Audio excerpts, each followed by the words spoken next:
Ceci est un livre audio autogénéré par Google. Chapitre 1. La traite négrière, l'esclavage et son abolition. La traite négrière. L'esclavage fut l'un des piliers de toutes les sociétés antiques, fussent-elles aussi civilisées que la Grèce. Les Romains, selon Perlot, furent de grands maîtres en matière d'asservissement, et le continent africain, paraît-il, fut toujours le réservoir d'esclaves par excellence sur l'ensemble de la planète. Mais pour le système esclavagiste qu'a connu le Nouveau Monde, entre le XVIe et le XIXe siècle, jamais les hommes n'étaient allés aussi loin dans la barbarie face à leurs semblables. Pendant ces 3 siècles, l'expression « l'homme est un loup pour l'homme » a eu son sens le plus significatif. C'est la raison pour laquelle, nous Haïtiens, nous nous sommes formellement opposés à tout amalgame que certains tentent de faire depuis le début de la commémoration du 150e de l'abolition de l'esclave de Schulcher. Entre des faits de société certes condamnables, mais qui n'ont rien à voir avec le système esclavagiste qu'ont connu nos ancêtres. La traite et l'esclavage des nègres furent régis par un code appelé le Code noir. Ce travail de recherche intellectuelle est à quelque chose près un équivalent de Mein Kampf pour le projet des nazis. Aujourd'hui tout le monde reconnaît qu'il y eut concertation sur le traitement à donner à un groupe d'hommes et de femmes, tout simplement parce qu'ils étaient d'une autre race et de couleurs différentes. Donc il y a bel et bien eu crime contre l'humanité, selon la charte de l'Organisation des Nations Unies. ONU. C'est en 1502, sous l'administration du successeur de Christophe Colomb, Nicolas d'Ovando, que les Espagnols firent venir pour la première fois des travailleurs extérieurs d'Hispaniola, Saint-Domingue ou Haïti. C'étaient des Indiens de l'Amérique centrale destinés à travailler dans les mines, après qu'aient été décimés les premiers habitants de l'île qu'on appela Arawak. Très vite, ces Indiens refusèrent de travailler dans les conditions que l'on imagine. Ne pouvant affronter les guerriers espagnols, les premiers esclaves sur le sol de Saint-Domingue se laissèrent tout naturellement mourir.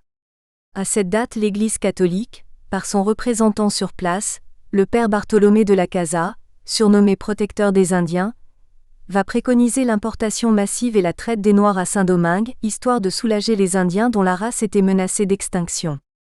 Déjà, on parlait d'extinction de race par une autre, ce qui est évidemment synonyme de crime contre l'humanité, depuis le procès de Nuremberg en 1945.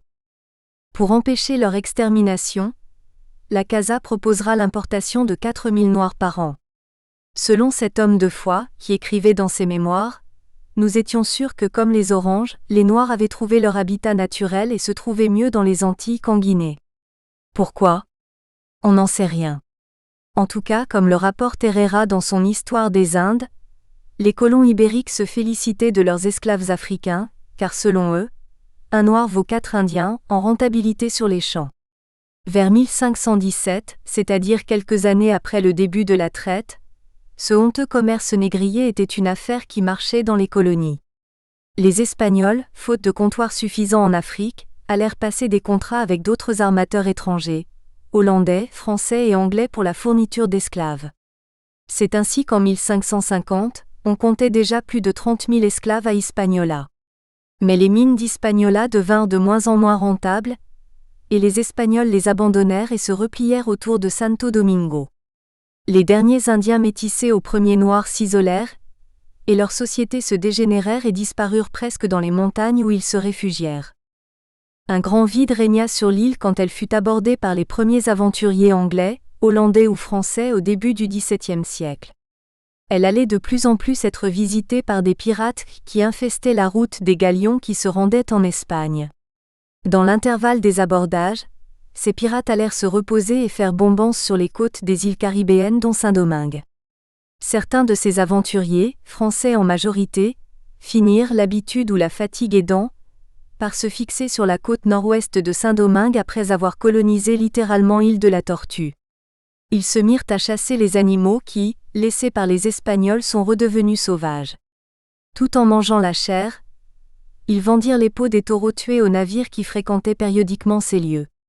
Ils y prirent goût et gagnèrent la terre ferme. Ils devinrent habitants en y cultivant du pétain, tabac et de l'indigo. Ayant fait souche, ils encouragèrent des compatriotes métropolitains à les rejoindre pour y faire aussi fortune. Dans cette ruée vers la fortune dans le Nouveau Monde, certains Blancs ont tenté leur chance en se vendant eux-mêmes comme esclaves pour une courte durée. Ce sont ceux qu'on appelait les engagés ou 36 mois. Pendant ce laps de temps, ils se sont mis au service d'un maître qui les utilisait comme bon lui semble, c'est-à-dire comme de vrais esclaves. Sachant qu'au terme de leur contrat, 3 ans ou 36 mois, ils deviendront libres et auront même le droit de posséder leurs propres esclaves. En fait, cet épisode de la colonisation suscite beaucoup de polémiques. Certains historiens en effet refusent de considérer ces futurs colons comme étant des esclaves. Néanmoins, ils subirent le même sort que les esclaves noirs et certains périrent de la même manière, c'est-à-dire soit du climat, soit du manque de nourriture ou à cause des travaux forcés. Cette situation de fait allait pousser les colons français déjà implantés à réclamer de Louis XIII l'acte officiel d'achat, de vente et d'emploi des esclaves africains. Ce sera l'édit du 31 octobre 1636. Période esclavagiste. En quelque sorte, cet acte officiel et authentique du commerce des hommes par des hommes est en fait le préambule du fameux Code noir promulgué en 1685 par Louis XVI, l'année de la révocation de l'édit de Nantes. Comme on le sait, ce Code noir fut pendant un siècle et demi, 1685 à 1848, la Bible ou les tables de la loi de tous les esclavagistes. En 1724, il a été revu, corrigé et augmenté pour ne pas dire aggravé avant d'être définitivement aboli par les républicains en 1848. À ses débuts, l'esclavage dans les Antilles françaises ne fut alimenté que par de rares achats dans les îles avoisinantes. Dès la promulgation de l'édit de Louis XIII, plusieurs compagnies de marchands d'esclaves dont celle de Fouquet se mirent en branle en 1636. Dénommée Compagnie des îles d'Amérique, à sa disparition, la Compagnie des Indes occidentales fondée en 1664 a pris le relais en prenant le monopole de la traite entre le Cap Blanc et le Cap de Bonne-Espérance. Les noirs vendus aux Antilles coûtaient 13 livres et ceux vendus en Guyane 15 livres. D'autres compagnies ont aussi tenté leur chance, comme celle dite du Sénégal fondée en 1673 par Colbert. Les ports négriers de la métropole furent florissants, les plus tristement célèbres se nomment Bordeaux, La Rochelle, Le Havre, Saint-Malo, Marseille, Lorient et bien sûr, Nantes, le port négrier que tous les armateurs aimeraient avoir sur leur trajet. Vers 1753, la recherche constante d'un enrichissement de plus en plus important amena les colons et les négociants à s'entendre afin de régulariser et d'intensifier les arrivées d'esclaves et d'augmenter le rendement des plantations. Ce commerce du bois d'ébène générait tant d'argent et d'activité des deux côtés de l'Atlantique qu'il incita Voltaire, parlant à mon avis en connaissance de cause, à écrire dans son essai sur les mœurs « Les Antilles sont des points sur la carte, mais enfin ces pays, qu'on peut à peine apercevoir sur une map monde, ont produit en France une circulation annuelle d'environ 60 millions de marchandises. » En effet, en 1783, on exporta des Antilles jusqu'à 100 000 tonnes de sucre, plus de 40 000 tonnes de café, au moins 1500 tonnes de coton. Ce qui faisait de ces îles les premières exportatrices mondiales de ces produits.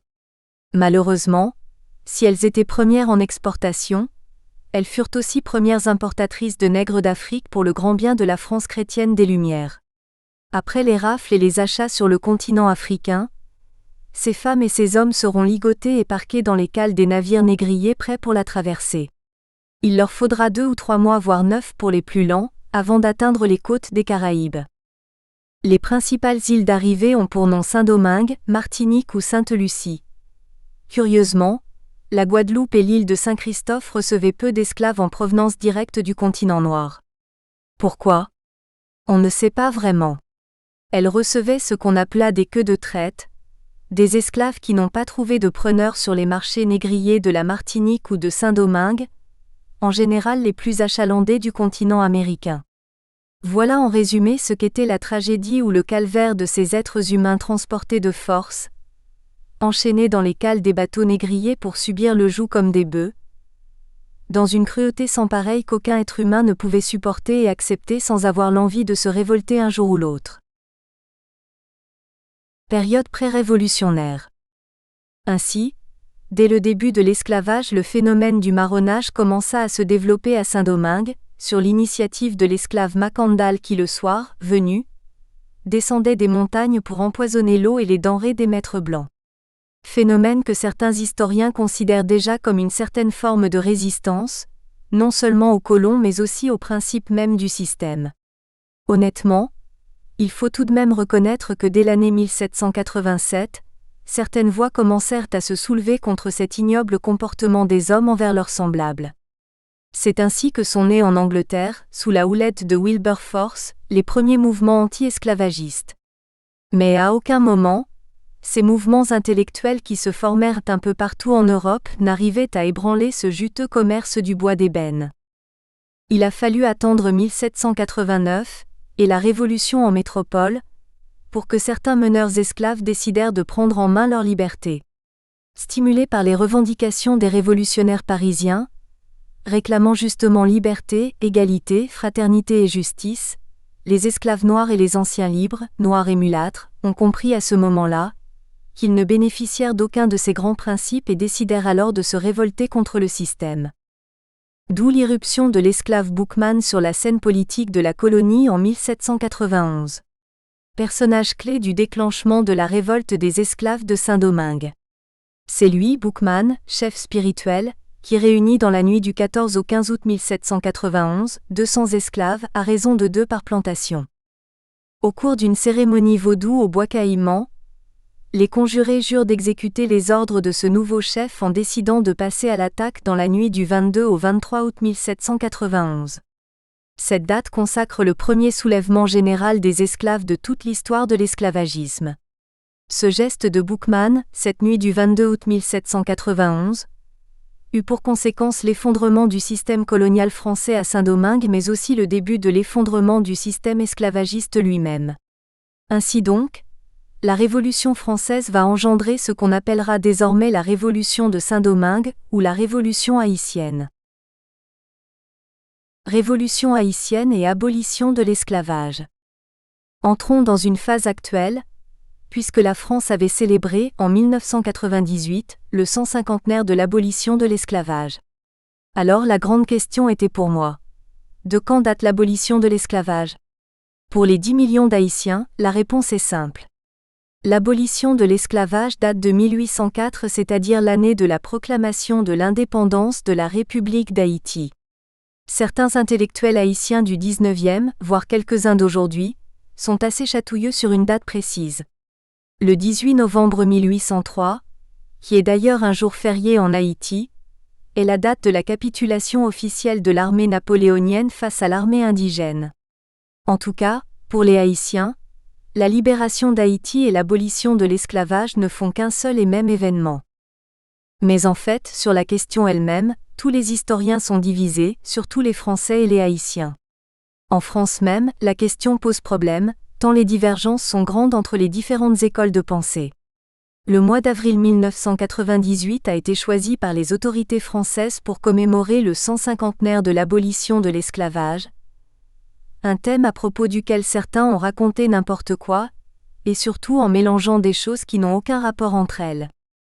Pendant toute cette année, on en a parlé et on en parlera sans doute encore dans toute la France et dans les anciennes colonies françaises, aujourd'hui départements et territoires d'outre-mer, les fameux dom-toms.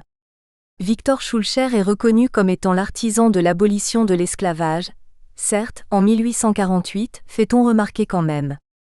Or il se trouve qu'en cette année 1848, un pays peuplé à 95% d'anciens esclaves vivait libre et souverain depuis 1804, soit 46 ans avant le fameux décret du 27 avril 1848 proclamé par la République des 48 arts à l'instigation de Victor Schœlcher.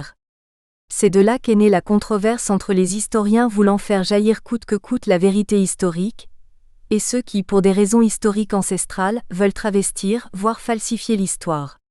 Ce pays, c'est évidemment Haïti, Saint-Domingue du temps de la période esclavagiste. En effet, depuis les années 1600, Haïti a toujours été au centre de l'histoire de France, pour le meilleur et pour le pire. Bien que, pour des raisons politiques, l'histoire de la Révolution de Saint-Domingue n'ait jamais trouvé vraiment sa place dans les manuels scolaires de la France. Aujourd'hui encore, Haïti est au centre de la polémique sur l'abolition de l'esclavage.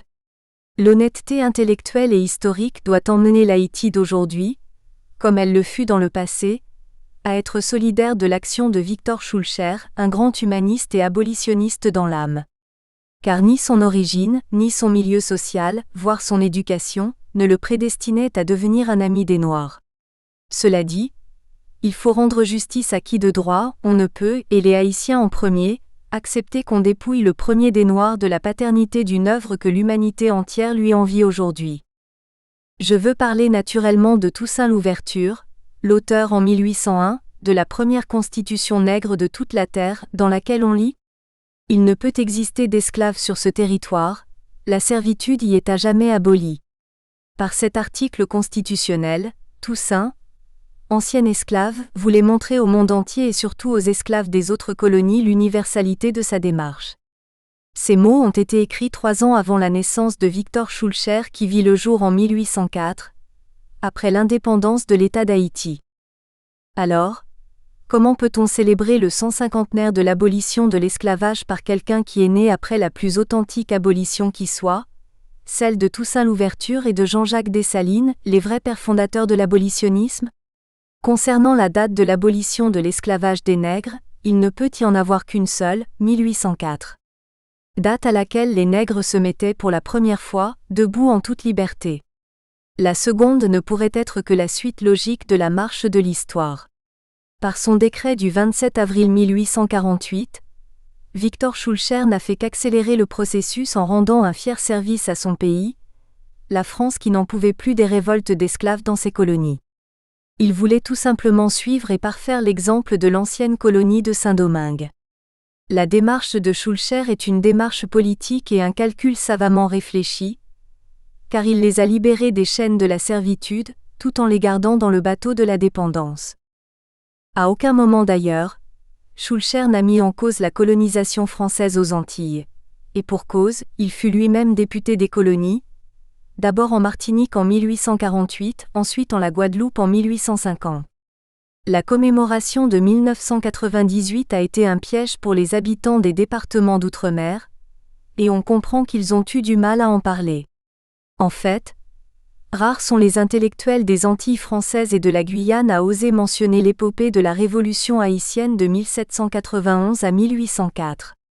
Le gouvernement français, lui, a compris pour ne pas tomber dans le ridicule que le nom de Toussaint Louverture, le précurseur de l'indépendance haïtienne, est indissociable de tout sujet concernant la liberté des Noirs. Voilà pourquoi, depuis le 27 avril 1998, une plaque commémorative au nom du gouverneur général en chef de Saint-Domingue trône à l'entrée de la crypte numéro 26 au Panthéon à Paris où reposent Jean Jaurès, Félix Éboué et bien sûr, Victor Schœlcher. L'entrée de Toussaint, le Spartacus noir, prédit par l'abbé Raynal au Panthéon a encore aggravé la polémique entre les historiens. Pour certains, le nom de Toussaint Louverture au Panthéon français c'est déjà une victoire de la vérité sur le mensonge. Pour d'autres, la France une nouvelle fois cherche à s'approprier le héros universel qu'est Toussaint Louverture. En tout état de cause, le personnage est incontournable, pour tout historien digne de ce nom voulant aborder la question de la lutte des Noirs et de l'abolition de l'esclavage. Certes, le sujet est vaste, mais la véracité des dates et des faits est indiscutable. Pour la France, 1848 fut un recommencement. En effet, 2 ans après la première révolution de 1789, la Convention avait proclamé l'abolition de l'esclavage des Noirs dans les colonies françaises le 4 février 1794, mais en vérité, seule la Guadeloupe bénéficia, durant un court laps de temps de ce décret grâce à Victor Hugues, délégué de la Convention. À Saint-Domingue, Toussaint Louverture s'imposait déjà, entre 1793 à 1802, avant même l'arrivée des 3 commissaires de l'Assemblée nationale législative, Sontonax, Paul Vérel et Eyot envoyés dans l'île pour négocier un plan de paix avec lui, 1792 à 1797. Avant l'arrivée du général Lavaux envoyé spécial de la Convention, 1794 à 1796. Avant le débarquement du général Hédouville représentant du Directoire, 1798. Et enfin avant l'arrivée du redoutable capitaine général Victor-Emmanuel Leclerc, au nom du consulat, 1802. En fait, l'émancipation républicaine fut de très courte durée d'autant qu'elle n'a jamais empêché les colons des colonies de maintenir l'esclavage et de considérer les Noirs comme du bétail. D'ailleurs, dès le coup d'État du 18 Brumaire en 1799, Napoléon Bonaparte, celui qui allait devenir Napoléon Ier en 1804 rétablissait officiellement, le 20 mai 1802, la traite des Noirs et l'esclavage. Pendant ce temps à Saint-Domingue, nous sommes en pleine Révolution, 1791 à 1804.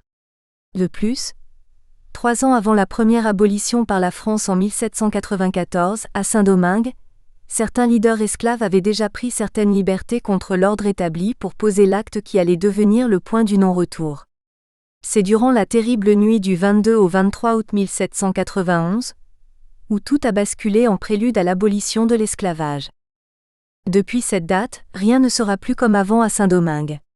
Ensuite, Toussaint promulgua sa constitution en juillet 1801, avant son arrestation et sa déportation en juin 1802 et sa mort dans le Jura en France, le 7 avril 1803. Les années 1802 à 1803 virent aussi les débuts et la confirmation de l'autorité du successeur de Toussaint, le jeune officier et ancien esclave Jean-Jacques Dessalines qui fut le promoteur de 2 actes audacieux et historiques. La création du drapeau haïtien, le 18 mai 1803, au cri de « Liberté ou la mort », un mois à peine après la disparition de Toussaint, et enfin, le 1er janvier 1804, la déclaration solennelle de l'indépendance d'Haïti. Des dates qui resteront gravées à jamais dans l'histoire de l'humanité et particulièrement, dans celle de la lutte des esclaves pour leur liberté. Ces événements ont conduit à l'abolition de l'esclavage sans retour à Saint-Domingue, et évidemment sans attendre Victor Schœlcher. Somme toute, Schœlcher a eu le mérite de profiter de la seconde Révolution française de janvier-février 1848 pour imposer définitivement à François Arago, alors grand savant et surtout ministre de la Marine et des Colonies, l'idée de l'abolition définitive de la pratique de l'esclavage. Le décret fut publié au Journal officiel le 2 mai 1848. À ce moment-là, l'ancienne colonie française de Saint-Domingue, redevenue Haïti, avait pour président de la République le petit-fils d'esclave Faustin Soulouque, 1847 à 1849, avant de se proclamer empereur d'Haïti sous le nom de Faustin Ier, 1849 à 1859. Il était donc le 9e chef d'État d'Haïti quand la France prétendait abolir l'esclavage. Comme si cet événement majeur dans l'histoire de l'abolition de l'esclavage n'était qu'une banale histoire régionale, donc sans grandes conséquences sur ce qui s'est passé après. Aujourd'hui comme hier, les Haïtiens doivent être des gardiens vigilants afin que leur histoire, faisant partie du patrimoine de l'humanité, avec des héros comme Toussaint Louverture, Henri Christophe, Alexandre Pétion, Jean-Jacques Dessalines entre autres, ne puisse devenir une coquille vide, sans substance, dépouillée par d'autres, jaloux d'un si glorieux passé dont une bonne partie de la planète s'enorgueillit ou se réclame. Les Haïtiens de quelque origine qu'elle soit doivent se retrouver pleinement dans des démarches et des actions visant à réclamer réparation et à faire reconnaître la traite négrière et l'esclavage des Noirs, au même titre qu'on a reconnu d'autres asservissements de l'homme par l'homme tels qu'ils furent pratiqués pendant près de 3 siècles. 1540. Nous espérons que vous avez apprécié cet aperçu. Pour continuer à écouter ce livre audio sur Google Play Livres, utilisez le lien dans la description de la vidéo.